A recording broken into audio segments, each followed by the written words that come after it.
Hello friends. आज अपन community health nursing में rubella disease को पढ़ेंगे।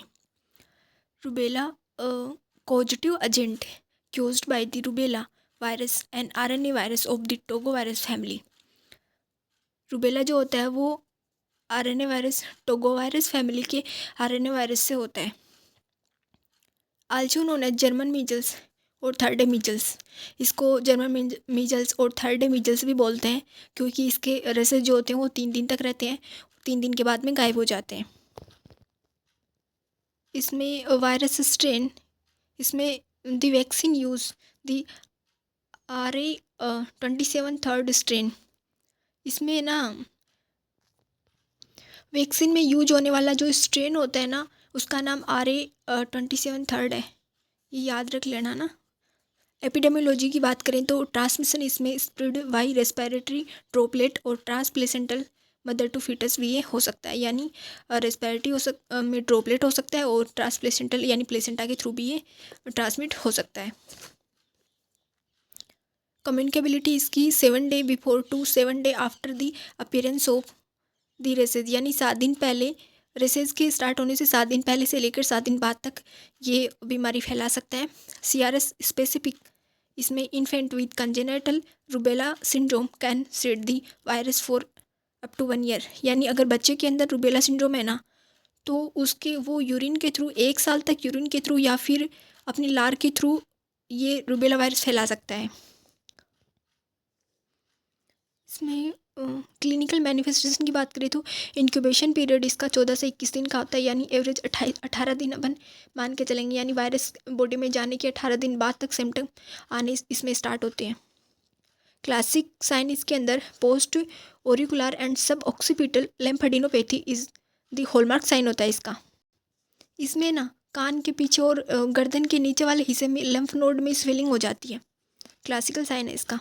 एंड फोर्चिमर स्पॉट इसमें देखने को मिलते हैं, small red spot on the soft plate. इसमें क्या होता है, मुँह के अंदर जो अपने माउथ के अंदर जो सॉफ्ट प्लेट है ना वहाँ पे छोटे लाल धब्बे दिखते हैं। और रेसेज की बात करें तो pinkish maculopapular rashes start on the face, stay for 3 days and disappear. इसमें जो रेसेज होते हैं वो हल्के पिंक होते हैं, यानी हल्के गुलाबी होते हैं, जो चेहरे से शुरू होकर नीचे जाते हैं और 3 दिन में गायब हो जाते हैं, इसलिए इसे थर्ड डेमिजल कहते हैं। और अगला है इसमें congenital rubella syndrome. Congenital rubella syndrome का डेंजर जोन क्या होता है, इसमें most dangerous if infection occurs when the virus infection is to pregnant woman during the first trimester, यानी प्रेग्नेंट वुमन के अंदर अगर पहले ट्राइमेस्टर के अंदर ये इन्फेक्शन होता है ये तो सबसे ज़्यादा डेंजरस है।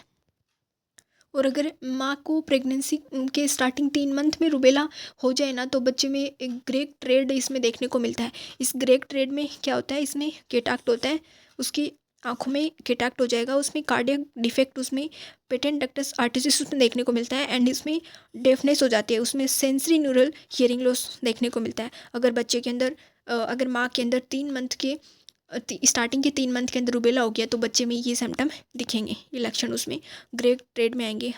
अच्छा क्वेश्चन बन सकता है, ये देख लेना इसको, केटाक्ट, कार्डिक डिफेक्ट और डेफनेस। आँखों में केटाक्ट हो रहा है, cardiac defect specifically PDA patent ductus arteriosus, deafness sensorineural hearing loss में देखने को मिलता है, ये वो ग्रेक ट्रेड है। अदर साइन इसमें ब्लूबेरी मैफिन रेसेज इसमें देखने को मिलते हैं।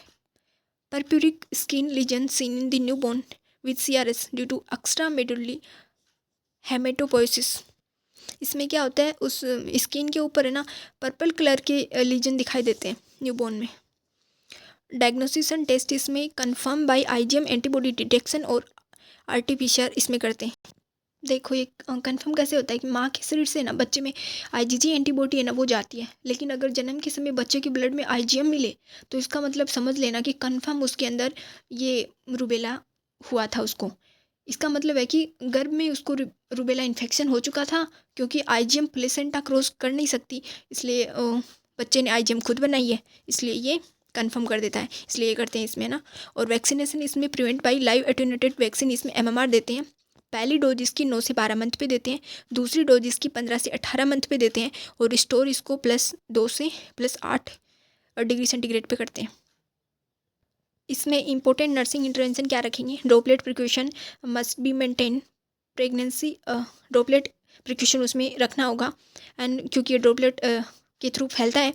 And pregnant nurse should not provide care to patient with rubella. अगर कोई प्रेग्नेंट नर्स है तो उसको रुबेला वाले पेशेंट की केयर करने के लिए उसको अवॉइड करना चाहिए। And advise woman not to get pregnant for at least 28 days या 4 week after receiving the MMR, यानी ये वैक्सीन लगने के बाद में 4 वीक तक प्रेगनेंसी को अवॉइड करना है।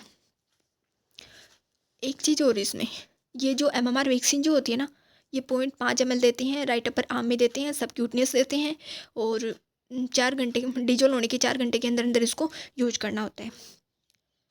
और ये रुबेला साइकिल है ना, ये 3 से 9 साल होते हैं, ये इनके साइकिल में दोबारा हो सकता है।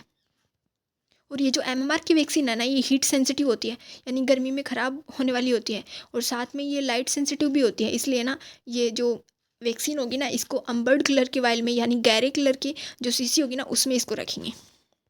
अब देखो शॉर्ट समरी में क्यूक रीजन में इनको देखें ना, एग्जाम टाइम में इनको देख लेना एक बार, इसको 2 मिनट में अपन पूरे को देख सकते हैं। ये वायरस टोगो वायरस फैमिली से बिलोंग करता है। रुबेला का वायरस जो होता है, इसके रेसेस जो होते हैं उनका टाइप जो होता है वो पिंकिश होता है। ये 3 दिन के अंदर गायब हो जाते हैं। एंड नोट्स, इसके जो नोट्स होते हैं वो पोस्ट ऑरिकुलर मोस्ट इंपॉर्टेंट इसके अंदर होते हैं नोट्स। और जो प्रेगनेंसी के अंदर गैप है वो वैक्सीन लगाने के बाद में 28 दिन का है, 4 वीक के बाद में गैप, 4 वीक तक इसको गैप रखना है। एंड स्पॉट इसके अंदर 4 चिम्बर स्पॉट इसमें सॉफ्ट प्लेट पे देखने को मिलते हैं। और एक इसमें ना ट्रेड बनता है, वो अगर प्रेगनेंसी के अंदर माँ को रुबेला हुआ हो तो बच्चे में ये सिम्टम देख आएंगे, कैटरेक्ट उसमें होगा, PDO उसमें होगा, एंड डेफनेस उसमें होगा। आशा करती हूँ आपको समझ आया होगा। Thanks for watching.